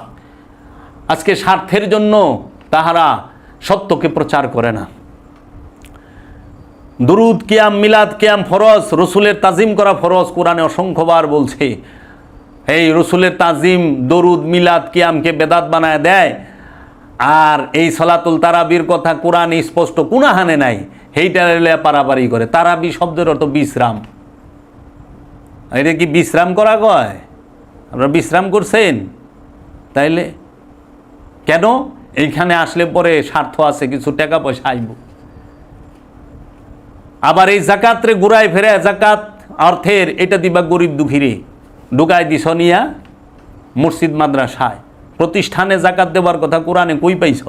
আমি এই সম্বন্ধে আসতেছি।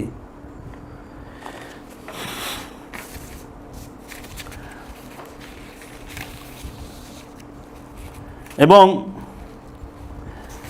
এই জাকাত কবে থেকে চালু হয়েছে আমি বলছি। নামাজ চালু হয় মেরাজের পর থেকে।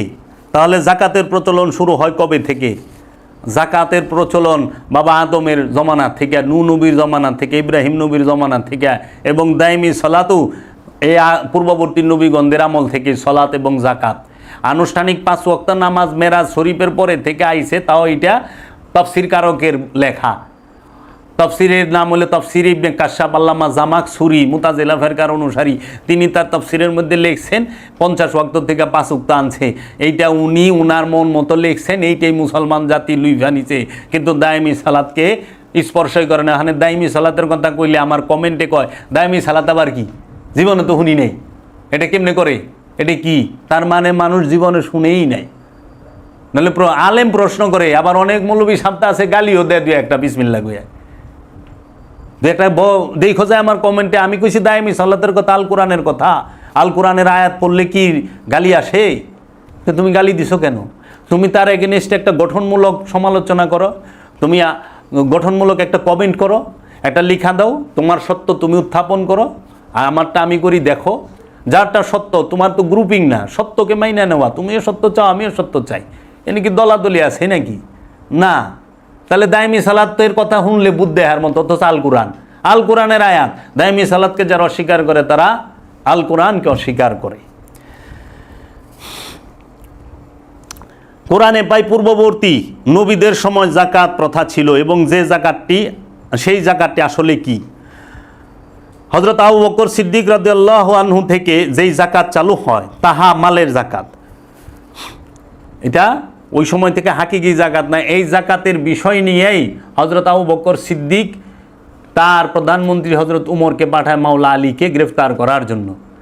মাওলা আলী আলাইহিস সালাতু আসসালাম এই যে ইনকাম ট্যাক্সের যে আনুষ্ঠানিক জাকাত, মালের জাকাত, এই জাকাতের সমর্থনে ছিলেন না। এই জাকাত তিনি সমর্থন করেন না, এবং অনেক সাহাবায়ে কেরামও করেন নাই।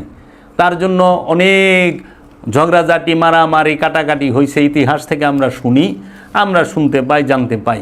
এই দিকে আমি যাবো না, পরে এক সময় এই বিষয় নিয়ে আলোচনা করুম। কত হিজরিতে নামাজ ফরজ হয়? মেরাজের রাতে 619 সালে রজব মাসের 27 তারিখ, অথবা 621 সাল, অথবা 622 সালে এই সলাতের আনুষ্ঠানিক নামাজের সিস্টেমটা চালু হয়, আমরা শুনি। জি, এখন সদকা সম্পর্কে একটু আলোচনা করতে হয়, আমরা একটু সদকা সম্পর্কে আলোচনা করব। এই সদকা কি এবং সদকার বিষয়টা আমাদের কোন কোন জায়গায় দিতে হবে, কারে কারে দিতে হবে, সেই বিষয়ে প্রথমেই আমরা একটি আয়াত পাঠ করি। হ্যাঁ, সেই আয়াতটি হইল সূরা তওবার 60 নম্বর আয়াত। এই সূরা তওবার 60 নম্বর আয়াত আল্লাহ বলছেন, নিশ্চয়ই সদকা হচ্ছে ফকির ও মিসকিনদের জন্য এবং এতে নিয়োজিত কর্মচারীদের জন্য, আর যাদের অন্তর আকৃষ্ট করতে হয় তাদের জন্য। দাস আজাদ করার লক্ষ্যে ঋণগ্রস্তদের মধ্যে আল্লাহর রাস্তায় এবং মুসাফিরদের মধ্যে এটি আল্লাহর পক্ষ থেকে নির্ধারিত। আর কোরআন অনুযায়ী সদকার 8টি খাতে ব্যয় করতে হবে সাদকা। এখন প্রশ্ন আছে, সদকা শব্দের অর্থ কি? সাদকা কাকে বলে? জাকাত শব্দের অর্থ তো আমরা জানলাম। জাকাত অর্থ পবিত্রকরণ, জাক্কা মানে পবিত্র, জাকাত অর্থ পবিত্রকরণ। আর সাদকা অর্থ হচ্ছে আন্তরিকতা। আন্তরিকতা। সাদকা কি বিষয়ের উপরে দিবেন?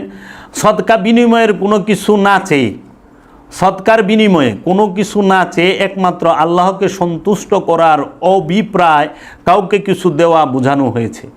সদকা এইটা আন্তরিকতা, তোমার মনে চাইছে, তোমার ভালো লাগছে, যারে ইচ্ছা তুমি তারে একেরে কোনো বিনিময়ের আশা না কইরা ফি সাবিলিল্লাহ, আল্লাহর ওয়াস্তে একদম মুক্ত হস্তে তুমি কি করলা, কাউরে কিছু দিলা, দান করলা, সেই জিনিসটা কে বলা হয় সাদকা। এই জন্য সূরা মুদাজিলার 12 নম্বর আয়াতে বলছে, হে আমানুগণ, তোমরা যখন রসুলের দরবারে যাও, রসুলের দরবারে যাহারা থাকে তাহাদেরকে সদকা দান করো, এবং রসুলের সাথে পরামর্শের আগে তোমরা তার হাতে উত্তম উপঢৌকনটি প্রদান করিও।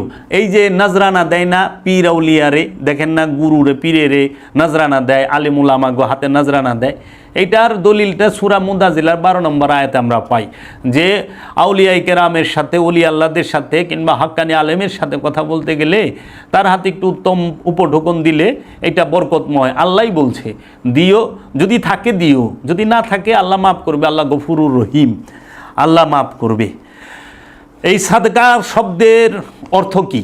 সাদকার কতগুলো অর্থ হয়? আমি বাবা জাহাঙ্গীরের লিখিত কোরআনের অনুবাদ থেকে এটি সংগ্রহ করেছি। সাদকা আবিধানিক অর্থগুলো, সাদকাগুলি খায়রাত সমূহ, জাকাত সমূহ, দানশীলতা, পরোপকার, ভিক্ষা, দান, পরোহিত, দয়া, সদয়তা। এই সাদকাতুন এর বহুবচন হলো সাদাকাত। হ্যাঁ, এই সাদকা সম্পর্কে সূরা বাকারার 271 নম্বর আয়াতে লেখা আছে। আপনারা যদি একটু খেয়াল করেন, কোরআন মাজিদে এই জাকাত শব্দটি 30 বার আছে, 30টা আয়াতে। কোরআন মাজিদে 8টি মাক্কি এবং 22টি মাদানী সূরার মধ্যে 30 আয়াতে জাকাত শব্দটি উল্লেখ আছে। এর মধ্যে আমি সলাতের সাথে জাকাত শব্দটি 25 বার পাইছি, আরেক জায়গায় আমি দেখছি যে 27 বারও আছে সলাতের সাথে। তাহলে 30 বারের মধ্যে আবার 32 বারও বলা হয়েছে যে 32টি ইয়া আছে। তাহলে যদি 32 বার হয়, 32 বারের মধ্যে আমি 25 বার পাই গেছি সলাতের সাথে জাকাত শব্দটি আছে। এখন আপনি সাদকা দান করবেন কোথায়? আল্লাহ রাব্বুল আলামিন সাদকা দান করতে বলছেন সূরা তওবার 60 নম্বর আয়াতে 8টি স্থানে। দেখেন, খুব খেয়াল করেন। আপনারা যে সাদকা দেন, টাকা পয়সা মাল পানি দেন, হ্যাঁ, মসজিদে দেন, মাদ্রাসায় দেন, মসজিদে যে টাকা পয়সা দেন, মসজিদে সৎকার কথা সারা কোরআনে কোথাওই নাই। এই দেখেন, অভাবগ্রস্ত প্রার্থীদের জন্য যাহারা অভাবের কারণে প্রার্থনা করিয়া থাকে, 1। 2 নাম্বার হইল অভাবীদের জন্য যাহারা কোনো অবস্থাতেই প্রার্থনা করিবে না, মানে অভাবী কিন্তু সে তোমার কাছে জীবনও চাইব না। মধ্যবিত্তের মানুষ আছে না, চাইতে পারে না, লজ্জা বোধ করে, এই মানুষকে দিবার কইছে। আবার অনেকে আছে অভাবী আইসা চাইতে পারে, তাকেও দিতে বলছে। সাদকা সব মানুষকে কেন্দ্র কইরা। এই দেখো, আমলকারীদের জন্য, অর্থাৎ যাহারা সাদকা আদায় এবং তাহা উপযুক্ত স্থানে বন্টনের বিষয়ে কর্মচারী রূপে নিয়োজিত থাকে, যারা ভালো আমল করে তুমি সাদকা তাদের হাতে দিতে পারো, যারা আসলেই এই সাদকার বন্টনটা ঠিক মতো করব। এখন মনে করো তুমি এতিমখানায় যাইয়া যদি এতিমদের উদ্দেশ্যে 1 লক্ষ টাকা দিয়ে আইলে যে এখানে 100 এতিম আছে, 1000 করে এতিমগো দিয়া দিয়েন। অহনে ওই যারাতে দিলা বন্টনকারী সে যদি কাম করে যে সবাইরে 100 করে দিয়া, মানে 10,000-এ কাম সাইরা 90,000 গায়েব করে দেয়, 90,000 নিজের অ্যাকাউন্টে ডালে, তাইলে তো মহাবিপদ। এবং এই জিনিসটাই অধিকাংশ জায়গায় হচ্ছে, সব জায়গায় না কিন্তু অধিকাংশ জায়গায়। তুমি দেখো এতিমের মতোই রইছে, এতিম সারাদিন দাঁড়ে দাঁড়ে ঘুরতাছে। আমি মাদ্রাসায় পড়ছি, মাদ্রাসার ছাত্রগো দিয়া কালেকশন করায়, আমাগো দিয়েও কালেকশন করায়, সারাদিন কালেকশন করে আনছি। আল্লাহ দিলে মৌলানা সাহেব, তিনি আমাদের কুঙ্গিলা খাইতে দেয় না, গাঠি বান্ধা বাদ লয়ে গেছে। এই মৌলানা সাহেবের পোলার আবার বড় বড় কথা কয়, এতিমের হক মাইরা খান। এই কালেকশন করা ছোট ছোট শিশু বাচ্চাগুলারে দাঁড়ে দাঁড়ে পাঠান। এই যে রমজান মাসে প্রত্যেক বাড়ির গেটে গেটে চিঠি দেওয়া পাঠাইছেন, এই টাকা কি ওর ঘরে যাইব না ওরে ফ্রি পড়াইবেন? ওর থেকে তো বেতন ঠিকই নিবার লিছেন, ওরে মানুষের বাড়িতে পাঠান কেন বলেন? আর যে টাকা সেই টাকা যদি আপনি ব্যয় করেন, আঙ্গুল হইলে দিয়ে বট গাছ হয়ে যাব। অন্ত উল্টা দিয়ে আপনি বাড়ি গাড়ি কিনবার লইছেন, জায়গা জমি কিনবার লইছেন, সবাই না অধিকাংশ দেখি মাদ্রাসা আর ই কইরা তারা বড় লোক হয়ে যায়, অথচ মাদ্রাসা আর এতিমখানা করে নিঃস্ব হইব। বড় লোক হয় কেমনি, আমার এই ফর্মুলা জানা নাই।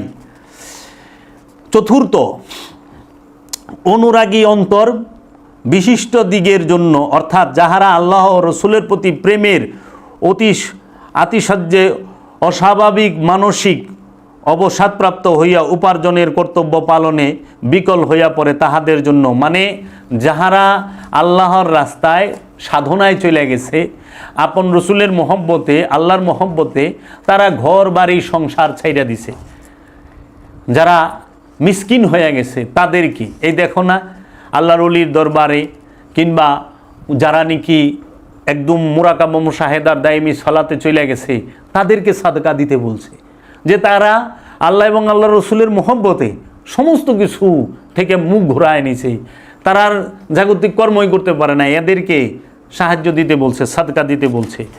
5 নম্বর, বন্ধনের মধ্যে অর্থাৎ বন্দি মুক্তির মধ্যে শত্রুদের কর্তৃক কোনো ব্যক্তি বা দল বন্দী হইয়া থাকলে তাহাদের মুক্তির জন্য এই খাজনা হইতে ব্যয় করা চলিবে।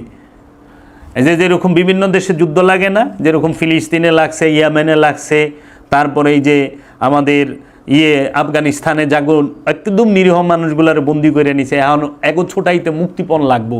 আমার দেশে মুক্তিযুদ্ধের সময় কিংবা এমনি কোনো যুদ্ধ রাখলে কোনো অভাবী ফ্যামিলির একটা নিরপরাধ মানুষে যখন জেলে নেয়, তারে ছোটানোর জন্য জেল থেকে তুমি তাকে সাদকা কইরো, দান কইরো। দেখো আল্লাহর এই বিধান কত সুন্দর। 6 নাম্বার, ঋণীদের মধ্যে অর্থাৎ ঋণে আবদ্ধ সৎকর্মশীল কোনো ব্যক্তিকেও আর্থিক মুক্তি দেওয়া যাইতে পারবে, যদি তাহা কর্তৃপক্ষ দ্বারা ন্যায়সঙ্গত বিবেচিত হয়। যাহারা সৎকর্মশীল সৎ মানুষ কিন্তু ঋণগ্রস্ত হয়ে গেছে গা, ঋণ জর্জরিত, তারেও মুক্ত করে দিতে হবে এই সাদকা দিয়া এই টাকাগুলো।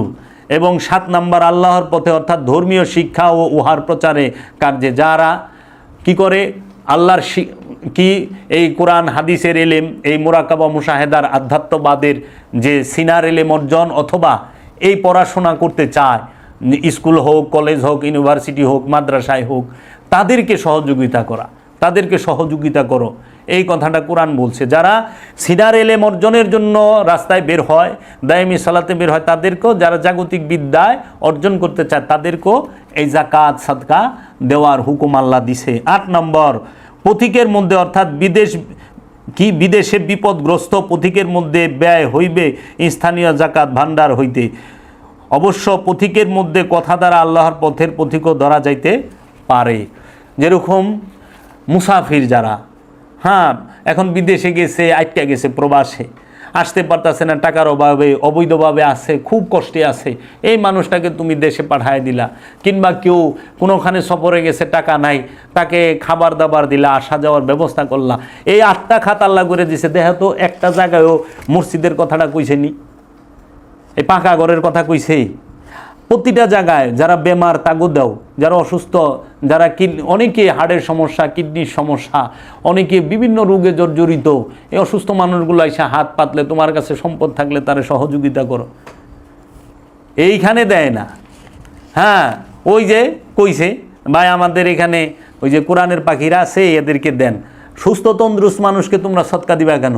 কর্ম করে খাও, ভিক্ষা করো না, কর্ম করো। কর্ম ইবাদত, ভিক্ষা হারাম, নিষেধ। এর জন্য সম্পদ জমা করা হারাম, সম্পদ অর্জন করা হারাম না। কর্ম ইবাদত ফরজ, কর্ম ইবাদত, কামনা হইল গুনাহ, পাপ, কামনা পাপ।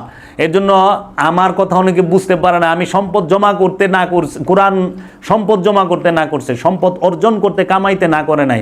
সম্পদ অর্জন হয়েছে, কামাইছে, 2 হাত দিয়া বিলাও, খরচ করো, 2 হাত দিয়া বিলাও, মানুষের উপকার করো।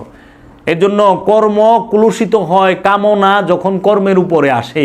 এই যে দেখো না, অনেক তরমুজের সিজন, অনেক তুমি 100 টাকাতে একটা তরমুজ কিনছো, সেই তরমুজটা 180 টাকা বেচবা, 150 টাকা বেচবা, ঠিক আছে বেচো, 80 টাকা 100 টাকা লাভ করছো। অনেক তুমি এক তরমুজ যদি 900 টাকা বেচবার যাও, তো তোমার মধ্যে কামনা আয়া পড়ছে।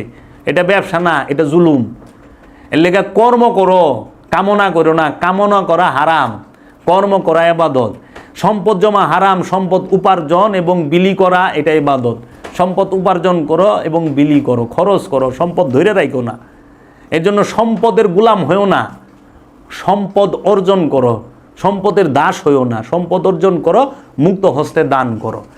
তাই আল্লাহ রাব্বুল আলামিন কোরআনে সূরা বাকারার 177 নম্বর আয়াতে আল্লাহ বলছেন, লাইসা বিররা আন তুআল্লু উজুহাকুম কিবলাল মাশরিকি ওয়াল মাগরিবি কিবলাল মাশরিকি ওয়া মাগরিবি ওয়ালাকিন্না বিররা মান আমানা বিল্লাহি ওয়া ইয়াউমিল আখিরি ওয়া মালাইকাতি ওয়া কিতাবি ওয়া নবিয়িনা ওয়া আতাল মালা আলা হুব্বিহি জাউইল কুরবা ওয়া ইয়াতীমা ওয়া মাসাকিনা ওয়া আবনাস সাবিল ওয়া সাইলিনা ওয়া ফির রিকাবি ওয়া আকামাস সালাতি ওয়া আতুজ যাকাতি ওয়া মুফানা বি আহদি হিম ইজা আহাদু ওয়া সাবিরিনা ফি বাশাই ওয়া দাররাই।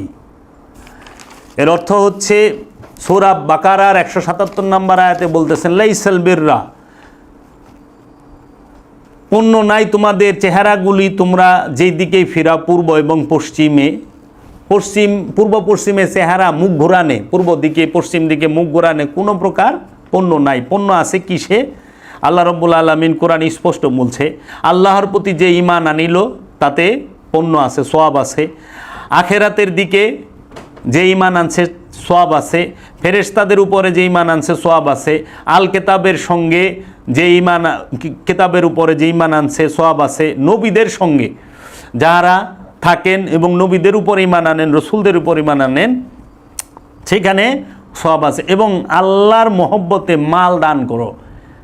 কোথায়? এবং মাল দান করে তাহারা ভালোবাসায়, মানে আল্লাহর ভালোবাসায়। কাদেরকে? এই যে এখানে আল্লাহ রাব্বুল আলামিন নিকটওয়ালাদেরকে, মানে তোমার নিকটে যারা আছে, তোমার পীর ভাই পীর বোন, তোমার ভাই বোন, আত্মীয় স্বজন, প্রতিবেশী, এদের, এতিমদেরকে, যারা এতিম হয়ে গেছে। এতিম কারা? যারা হাকিকি এতিম হইল আল্লাহর ওলিগণ, আল্লাহর রসুলগণ, এবং মেজাজি এতিম হইল যার পিতামাতা মারা যায় তারা। তারপরে মিসকিনদেরকে, এই মিসকিন ও হাকিকি মিসকিন হইল আল্লাহর ওলিরা, যারা দুনিয়া থেকে মুখ ফিরায় নেয়, সয় সম্পদে মুখ ফিরায় নেয়, এদেরকে, মিসকিনদেরকে সম্পদ দিবার কইছে, খাবার দিবার কইছে। যারা মিসকিনদেরকে খাবার দিতে উৎসাহ দেয় না এবং এতিমের হক মাইরা খায়, তাদেরকে আল্লাহ হাবিয়া নামক দুজকে ভালাইব। আল্লাহ কোরআনে কয়া থুয়া দিছে সূরা মাউনে। তারপরে 4 নাম্বার হইল পথের পথিকদেরকে, যারা মুসাফির তাদের উপরে। 5 নাম্বার যাহারা সাহায্য চায় তাহাদেরকে। 6 নাম্বার বন্দীদের মধ্যে, এবং সালাত কায়েম করে এবং যাকাত আদায় করে। তো সূরা বাকারার 177 নম্বর আয়াতে 6টা স্থানে মাল আল্লাহর মহব্বতে দিবার গইল, এই 6টা মানুষকে কেন্দ্র করিয়া। সূরা তওবার 60 নম্বর আয়াতে আল্লাহ 8টা স্থানে সাদকা দান করতে গেলে 8টা স্থান মানুষকে কেন্দ্র করিয়া। আর বর্তমান সমাজে মানুষকে উপকার, মানুষকে সাহায্য করা থুয়া তারা এই কত চাকচিক্যময় বিল্ডিং তৈরি করতে পারে, ঘর তৈরি করতে পারে, মসজিদ তৈরি করতে পারে, মাদ্রাসা তৈরি করতে পারে, খানকা তৈরি করতে পারে। সেই প্রতিযোগিতায় লেগে গেছে। অথচ আল্লাহর হাবিব বলছে, তোমরা মসজিদকে এত চাকচিক্যময় করো না জাহিলি যুগের মতো। হ্যাঁ, এত চাকচিক্যময় করো না, তাহলে প্রতিযোগিতায় নেমে গেছে। হ্যাঁ, আমরা মানুষ রাস্তায় হইয়া থাকে, মানুষ খাবারের অভাবে ক্ষুধার্ত কষ্ট করে, আর লক্ষ কোটি টাকা উঠে দান বাক্সে। মাজারের দান বাক্সের টাকা তো মসজিদ হয়, কিন্তু কোনো মসজিদের দান বাক্সের টাকা আজ পর্যন্ত একটা মাজার উন্নয়ন হয় নাই। আজ পর্যন্ত কোনো মসজিদের দান বাক্সের টাকা দিয়ে একটা মাজারের উন্নয়ন হয় নাই, আল্লাহর ওলির উন্নয়ন হয় নাই। আর কি হয়েছে? মাজারের দান বাক্সের টাকা দিয়ে একটা মসজিদ করে ভালাইছে। দেখবা, মাজারটারে ঘিরা ভালাইছে মসজিদ দিয়া, মাজারটারে ব্যাক সাইডে দিয়া মসজিদটারে ফোকাস করছে। কেন? এই বুদ্ধি কই থেকে আইলো? অলি আল্লাহদেরকে সম্পর্কে বাজে মন্তব্য করে। অলি আল্লাহরাই দিন ইসলামের ধারক এবং বাহক।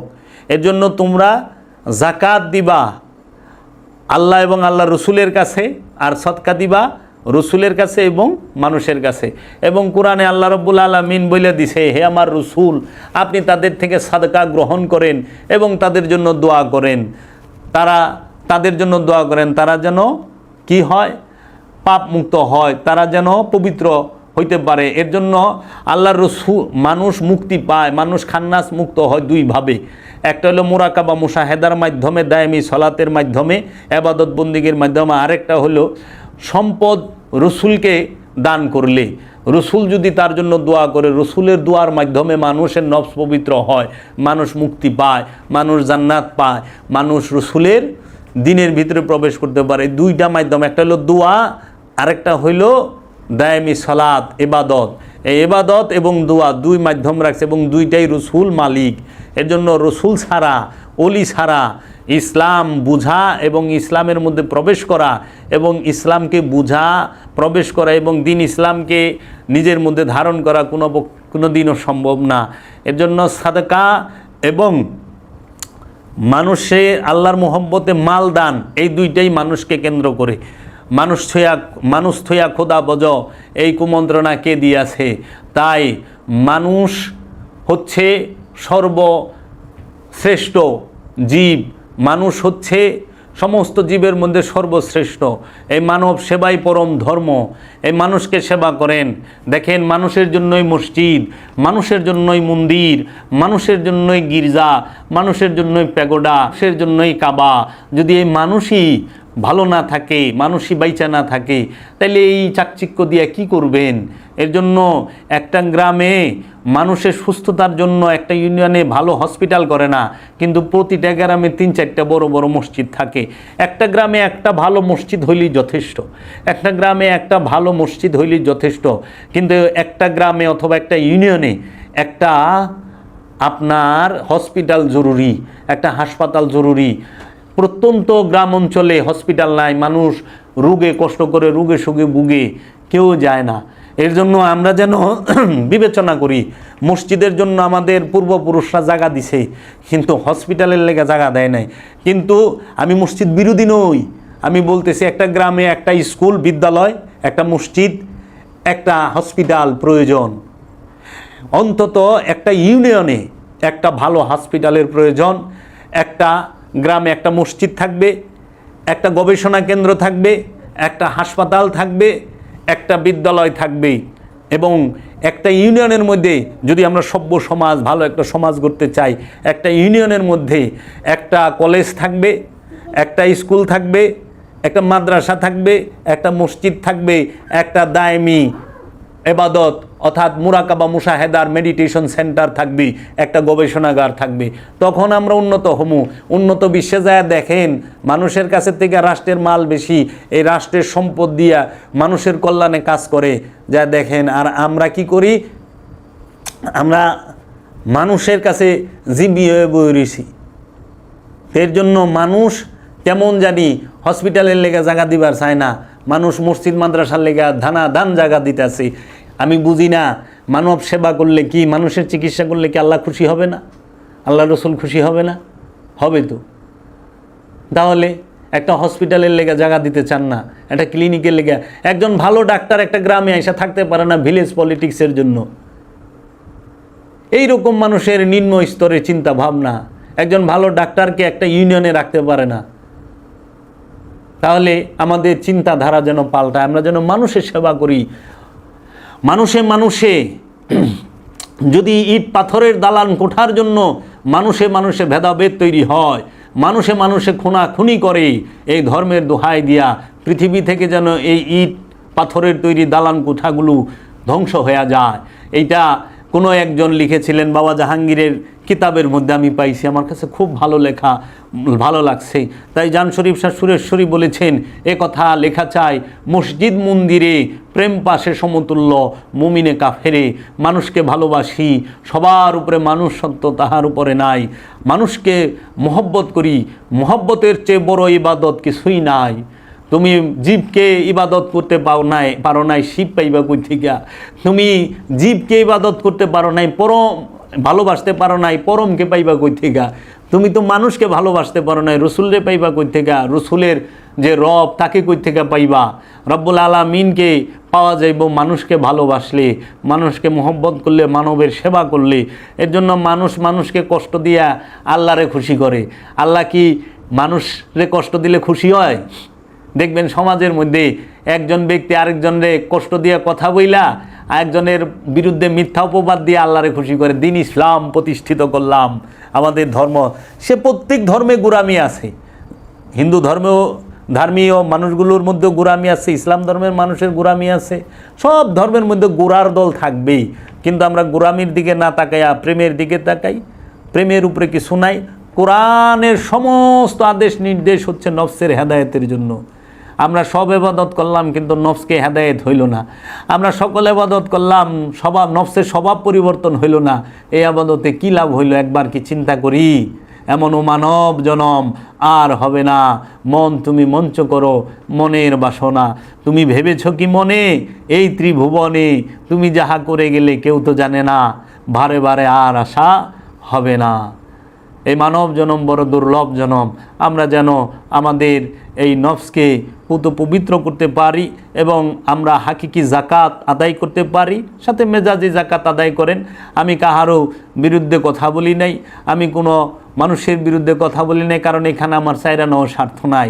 আমি সত্য তুলে ধরার চেষ্টা করেছি, কোরআনের মূল হাকিকি সত্য মানুষ জানুক, মানুষ বুঝুক। এই গ্রহণ করলেও পারেন, যদি মনোমতো না হয় লাত্তি দিয়ে সরাই দিবেন, এতে কিছুই বলার নাই, কারণ সবই তকদির। বাবা জাহাঙ্গীর বলছেন তকদিরের উপরে কারো ক্ষমতা চলে না। মানাও তকদির, না মানাও তকদির। গালি দেওয়াটাও তকদির, না গালি দেওয়াটাও তকদির। বুঝাও তকদির, না বুঝাও তকদির। তকদিরের উপরে কলম ধরন যায় না। বাবা জাহাঙ্গীর বলছেন একটা শহরের মধ্যে পারমাণবিক বোমা মাইরা দেশ থেকে শহরের চিহ্নটা উঠাই দেওয়া যায়, কিন্তু তকদির উপরে পারমাণবিক মিসাইল মারলেও বোমা মারলেও তকদির পাল্টান যায় না। তকদির পাল্টাইতে পারে রব্বুল আলামিন এবং রহমাতাল লিল আলামিন এবং ওলিয়ে কামেলগণ।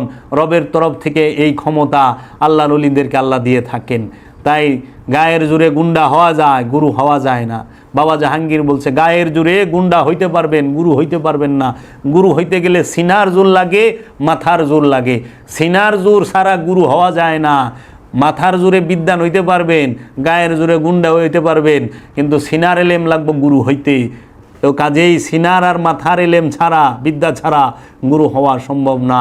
আমরা যেন আপন আপন গুরুকে মানতে পারি এবং ভালোবাসতে পারি, সেই দয়া ভিক্ষা রব্বুল আলামিনের কাছে চেয়ে আমি আপনাদের কাছে এখান থেকে বিদায় নিলাম।